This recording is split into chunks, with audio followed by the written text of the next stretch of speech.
ஜனவரி 7 புதன்கிழமை. பெரிய கிருபையின் மிகப்பெரிய வல்லமை.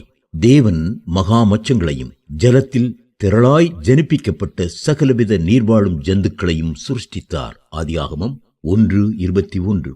ஜலமானது திரளாய் ஜனிப்பித்த பெரிய திமிங்கிலங்களை தேவன் சிருஷ்டித்தார் என மேற்காணும் வேத பகுதியின் ஆங்கில மொழிபெயர்ப்பு கூறுகிறது. திமிங்கிலங்கள் ஆழமும் விசாலமுமான தண்ணீர்களிலேயே பிறப்பிக்கப்பட முடியும். அவ்வாறே பெரிய பரிசுத்தவான்கள் பெரிய கிருபையினால் மட்டுமே உண்டாக்கப்படக்கூடும். ஒரு பெரிய மீனானது, அதாவது திமிங்கிலம், வழி தவறி சென்ற யோனாவை சமுத்திரத்தின் அபாயங்களில் இருந்து பாதுகாத்து முற்றிலும் மாற்றப்பட்ட ஒரு மனிதனாக கரையில் கொண்டு போய் சேர்த்ததாக நாம் வாசிக்கிறோம். வழி தவறி செல்லும் தேவ பிள்ளைகளை பாதுகாக்கும்படி அவர்களுடைய தவறுகளை சுமந்து தங்கள் ஜெபங்களின் மூலம் பாவம் நிறைந்த இவ்வுலகத்திலிருந்து அவர்களை தப்புவித்து பாதுகாத்து அவர்கள் சேமமாக பரலோக கரையை சென்றடையும்படி அவர்களுக்கு உதவி செய்யக்கூடிய பெரிய பரிசுத்தவான்கள் நமக்கு தேவை. அப்படிப்பட்ட விசாலமான இருதயமுள்ள பரிசுத்தவான்களே சபையின் மிகப்பெரிய தேவையாயிருக்கிறார்கள். பின்மாற்றம் அடைந்த கொரிந்திய சபையாரிடம் அப்போஸ்தலனாகிய பவுல், எங்கள் வாய் உங்களோடே பேச திறந்திருக்கிறது, எங்கள் இருதயம் விசாலம் அடைந்திருக்கிறது, 2 கொரிந்தியர் 6:11 என்று ஆங்கில வேதம் கூறுகிறது. பெரிய திமிங்கலங்கள் மிக அதிகமான தண்ணீர்களில்தான் எப்போதும் இருக்க வேண்டும், இல்லையேல் அவை மாண்டு போகும். நாம் பெரிதும் உன்னதமுமான அழைப்பினால் அழைக்கப்பட்டிருக்கிறோம். எனவே நமக்கு பெரிய கிருபை அவசியமாயிருக்கிறது. அந்த கிருபையின்றி நம்மால் பிழைத்திருக்கவே முடியாது. அருமையான வாசகரே, நமக்குள்ளிருக்கும் பெரிய கிருபையானது நம்மை பெரிய பரிசுத்தவான்களாய் மாற்றக்கூடியதாய் இருக்கிறது.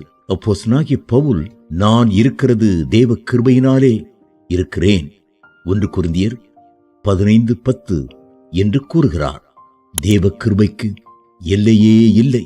ஆயினும் அதற்கு நாம் என்ன எல்லையை விதிக்கிறோமோ அதுவே நம் ஜீவியத்தில் அதன் எல்லையாயிருக்கும்.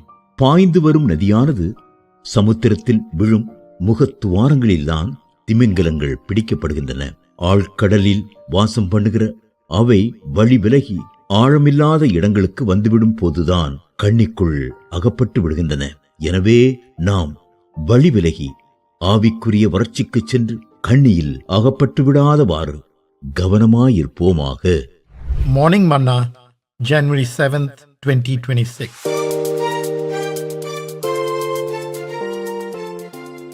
Potential of great grace.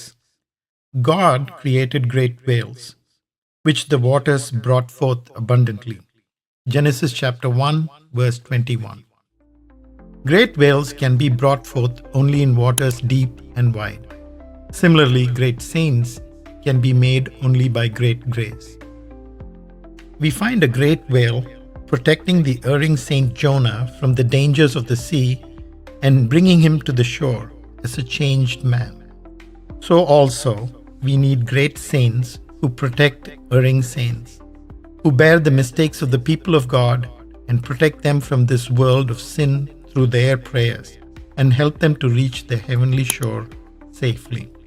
The church is in great need of saints with such large hearts.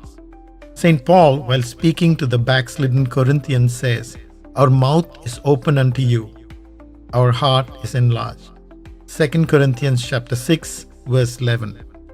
Great whales should always be in abundant waters, for otherwise they will die. We are called with a great high calling, and therefore we should have great grace, without which we cannot survive. Dear reader, the great grace in us is able to make great saints of us. St. Paul says, "By the grace of God, I am what I am." 1 Corinthians chapter 15, verse 10. The only limit to God's grace is the limit we put on it. Whales are usually caught in estuaries where the river falls into the sea. When they drift into shallow waters of the river, they are trapped there. So let us be careful not to drift into spiritual shallowness. May God bless you.